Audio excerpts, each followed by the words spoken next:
No,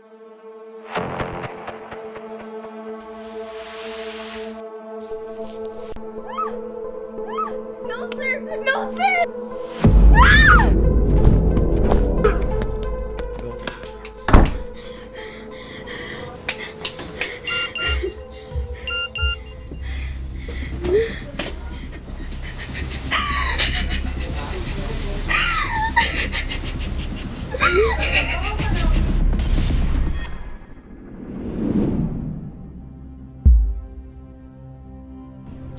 Sanda ang mga bagong baganihan.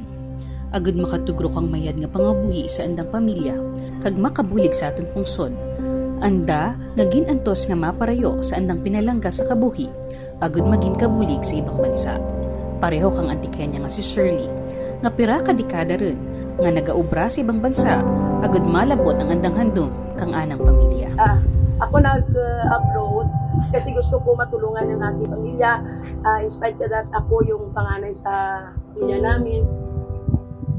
Bilang isang panganay, ayoko yung maranasan yung hirap ng experience na ako ay maliliit pa. Ginantos ni Shirley ang kabudlay, kag ang anang pag-isarahanon, agad malabot ang anang mga handom.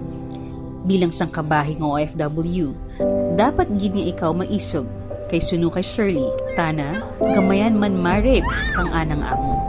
Alam mo, sa totoo lang, mahirap talaga magtrabaho sa abroad. Kasi this is not a bed of roses talaga. It's really full of sacrifice talaga. Pag may sakit ka talaga, hindi ka talaga pwede yung magpapanjing, masakit yung ulo ko, hindi ako gigising, hindi. You have to wake up early, you have to do your daily work. Sabihin pa niya, bawal ang magkasakit. Bangod sa mabudlay nga obra, si Shirley, nagmasakit, kag napiritan nga mag-uli sa probinsya sa anang pamilya. Ako distress sa OFW. Umuwi ako dahil nagkakasakit kasi nagkaroon ako ng yung mamaos ba, di ba, na mga ako. Pero at saka nagkaroon ako ng parang palit na katawan. Maging OFW.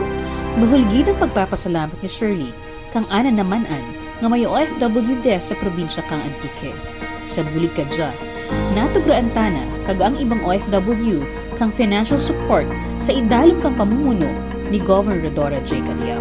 Ayun, nakita ko yung OFW desk, may binibigay siguro na tulong na worth 10,000, gano'ng groceries, at least hindi ko ang tuwa din ako. Yung groceries na yun, ayun, pinalagit ko na bigay. Kasi kailangan mo lang talaga discard din yun. Yung nga, di ba, nagbubalat yun. Sa bulig nga gintugro ni Governor Cadiao, napabahol ni Shirley ang anang gamay nga tindahan kauna.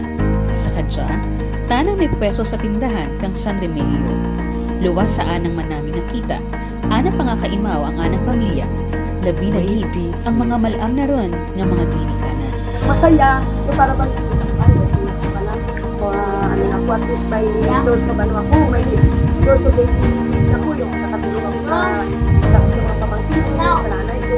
Masaya ako, parang sinabi ko na parang ako, Luwas sa mga livelihood package, may mga loan assistance man na ginatugro ang gobyernong probinsyal para sa mga OFW nga magawa sa atong bunsod.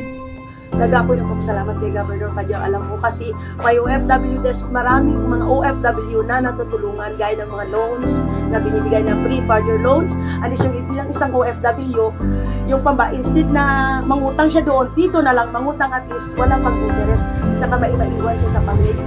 Bakat lang sanda ang nagabenepisyo sa diyang mga programa, kundi ang tanan ng mga Antikenyo nga gusto magnami ang pagpangabuhi.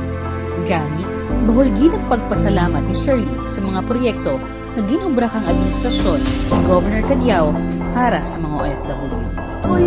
Ako talaga nagpapasalamat kay Governor Cadiao dahil sa tulong ng buong OFW na hindi lang naman ako ang nakabenepisyo, kundi marami pa ng mga OFW dito sa San Luis na naging maganda yung buhay niya, nakakatulong din sa kanilang mga kailangan, sa mga anak nila, nakatulong din sa pag-aral ng mga anak nila.